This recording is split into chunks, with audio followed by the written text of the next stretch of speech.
Hello friends, તમારા બધાનું સ્વાગત છે આપણી ચેનલમાં. આશા રાખું છું કે તમે બધા સ્વસ્થ હશો. તો અહીં તમે પાર્ટ 4માં જોયું તેવી રીતના એનડીઆરએફની ટીમ આવેલી હતી અને દૂધના પેકેટ્સ, ફૂડ પેકેટ્સ, પાણીની બોટલ એવું બધું શેર કરી રહી હતી. તો બધા ઓલમોસ્ટ ઘર છોકરાઓવાળા છે તો દૂધ લેવા ખાસ પહોંચી ગયેલા અને તમે જોઈ શકો છો કેવી પડાપડી થઈ રહી હતી. અને બીજી બાજુ રસોઈ કરવાનો ટાઈમ થઈ ગયો છે કેમ કે લાઇટ નથી, 6 વાગી ગયા છે. તો એવો પ્લાન કરેલો કે બધાનું ભેગું મિક્સ શાક બનાવીએ કેમ કે ઓલરેડી આજે થઈ છે 28 તારીખની સાંજ. તો ઓલરેડી 26 તારીખની લાઇટ જતી રહી છે. ફ્રીજમાં જેને જે શાક પડ્યું હોય તે શાક બધાએ ભેગું કરીને મિક્સ શાક બનાવવાનો પ્લાન કરેલો કામિની બેનના ઘરે. તો કોઈ કોબી લાવ્યું, કોઈ ટિંડોરા લાવ્યું, કોઈ બટેકા લાવ્યું, કોઈ ફ્લાવર લાવ્યું, કોઈ ગાજર, કોઈ ટમેટા, એવી રીતના બધું ભેગું કરીને મસ્ત 70 જણાનું શાક બનાવેલું. તો આમ કરવાથી ફ્રીજમાં પડેલું શાક પણ વપરાઈ જાય, સાથે કોઈ પણ શાકભાજીનો બગાડ પણ ન થાય. તો આવી રીતના સરસ પ્લાન કરેલો. સાથે પૂરી બનાવેલી, પૂરી ફ્લોર વાઇઝ ડિવાઈડ કરી દીધેલી હતી અને તમે જોઈ શકો છો આવી રીતના ટ્રેક્ટર સ્થળાંતર એટલે કે બીજી જગ્યાએ જઈ રહ્યા છે કેમ કે તેમના ફ્લેટમાં પાણી નથી, મીન્સ વાપરવા માટેનું પાણી નથી, નહીંતર તો જ્યાં જોઈએ ત્યાં પાણી જ છે. એટલે આવી રીતના ફ્લોર વાઇઝ પૂરી ડિવાઈડ કરેલી હતી. તો બા ફ્લોરમાં અમારે ઘરે બનાવી રહ્યા છે, બા અને કિંજુ મારી બાળોસી. બીજી બાજુ કામિનીબેનની ઘરે હું કન્ટિન્યુ છું. તો શાક ચડી રહ્યું છે અને મોબાઈલની ફ્લેશથી અહીં અંજવાળું કરી લેવું છે, નહીંતર હજી અંધારું થઈ ગયું છે, ઓલમોસ્ટ તૈયારી છે અંધારું થવાની. તો આટલી બધી ક્વોન્ટિટીમાં શાક છે એટલે ચડતા તો વાર લાગવાની જ ઓબ્વિયસલી. એટલે વચ્ચે વચ્ચે ચેક કરીને આવી રીતના ઢાંકીને પાછું અમે બાલ્કનીમાં જોવા જતા રહીએ છીએ કે શું અત્યારે હાલત છે. તો સામેના ફ્લેટમાં અત્યારે ટ્રેક્ટર આવ્યું છે જમવાનું દેવા માટે. તો જમવામાં જેટલું જોતું હોય એટલું બધાને આપી રહ્યા છે, તમે જોઈ શકો છો. તો તે લોકોના બધા ફ્લેટના હવે આવી ગયા છે અને ઓલમોસ્ટ ફ્લેટ બધા ખાલી થવા માંડ્યા છે, બધાય ટ્રાન્સફર થવા માંડ્યા છે કેમ કે અહીં વાપરવાનું જ પાણી નથી, પીવાનું પાણી નથી.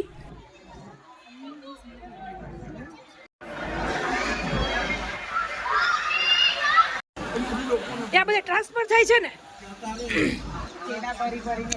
8મું ટ્રક ભરે થેલા લઈ નહીં.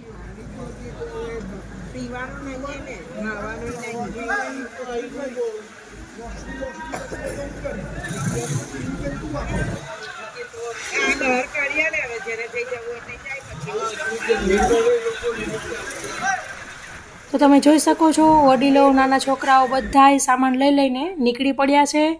આ બાજુ શાક ઓલમોસ્ટ થવા આવ્યું છે અને હવે અંધારું થઈ ગયું છે. મીણબત્તી ચાલુ કરી દીધી છે અને સરસ રેડી થઈ ગયું છે. તો તમે જોઈ શકો છો અત્યારે અમારે ટ્રાયલ કરેલી જનરેટર ચાલુ કરવાની. તો જનરેટર ચાલુ કર્યું તો અમારી કોમન લાઇટ ચાલુ થઈ ગઈ છે. અને બીજી સરપ્રાઈઝ હતી કેરીનો રસ.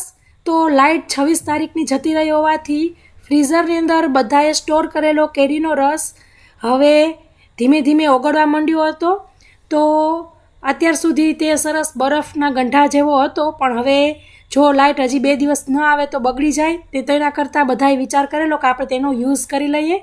તો બધાને ઘરેથી ફોડવા લઈ આવેલા અને ચાળણામાં ચાળીને તે ફોડવાને ક્રશ કરીને આવી રીતના સરસ રસ બનાવેલો અને બધા ફ્લોરની પૂરી, ચટાકેદાર શાક અને વડીલો માટે પરોઠા અને અથાણા તો ખરા જ. તો બધું આવી રીતના ભેગું કરેલું. તો આવી આફતને પણ અવસરની જેમ સ્વીકારી લે એવા આપણા સુઝાવ ગુજરાતીઓ આપણા. કેવું લાગ્યું છોકરાઓ? બરાબર, મંડો જમો.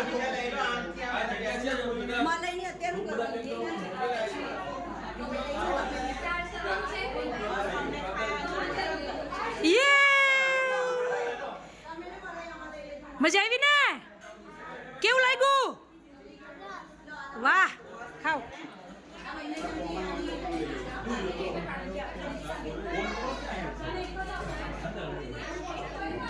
છોકરાઓ કેવું લાગ્યું? અરે વાહ कैसा लगा? बहुत अच्छा. चलो एंजॉय. સરસ સરસ જમો.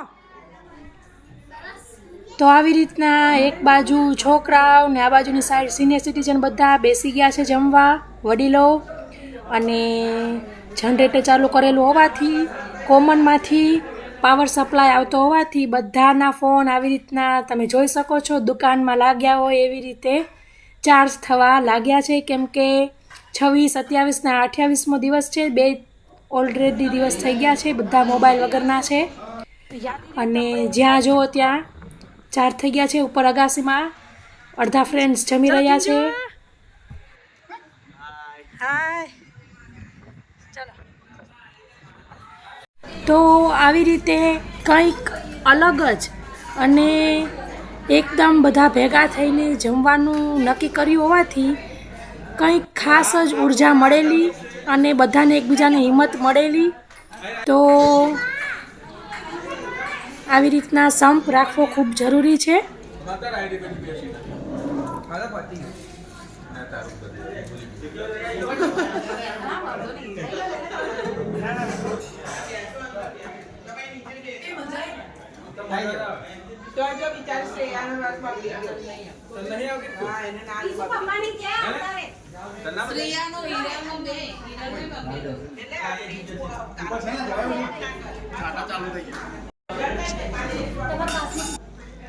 કેવું થયું?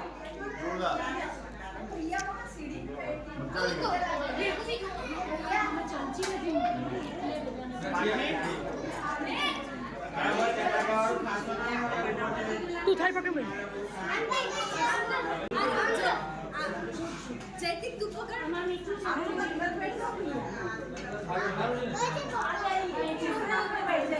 नहीं ऐसा नहीं है समाधान नहीं लेकिन हम तो ये अच्छा लगता है खुले में जाने लगे नहीं नहीं नहीं आप कुछ है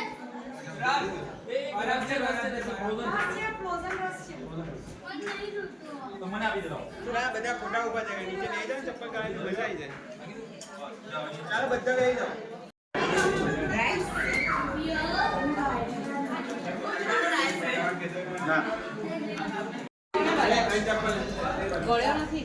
તો હવે હું પણ પ્લેટ લઈ લઈશ ને જમી લેશું.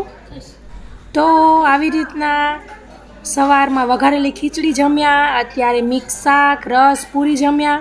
તો હજી બધાએ નક્કી કર્યું કે હજી 12 પાણી છે તો હજી એક ટક ભેગા જમી લઈએ. તો હવે મેં કીધું મારી ઘરે જમવાનું ગોઠવી બનાવવાનું. તો છોલે 3.5 કિલો પલાળી દીધેલા છે. તો મિત્રો પાર્ટ 5માં આટલું જ. પાર્ટ 6માં મળીશું. ત્યાં સુધી આવજો. Thank you. બાય. જય શ્રી કૃષ્ણ.